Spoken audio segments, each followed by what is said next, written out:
এক জীবনানন্দ দাশ। এই পৃথিবীতে এক স্থান আছে সবচেয়ে সুন্দর করুণ, সেখানে সবুজ ডাঙা ভরে আছে মধুকুপি ঘাসে অবিরল। সেখানে গাছের নাম কাঁঠাল, অশ্বত, বট, জারুল, হিজল। সেখানে ভোরের মেঘে নাটার রঙের মতো জাগে চরুণ।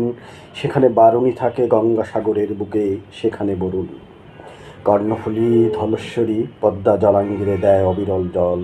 সেইখানে শঙ্খচিল পানের বনের মতো হাওয়ায় চঞ্চল। সেইখানে লক্ষ্মী পেঁচা ধানের গন্ধের মতো অস্ফুট তরুণ। সেইখানে লেবুর শাখা নুয়ে থাকে অন্ধকারে ঘাসের উপর। সুদর্শন উড়ে যায় ঘরে তার অন্ধকার সন্ধ্যার বাতাসে।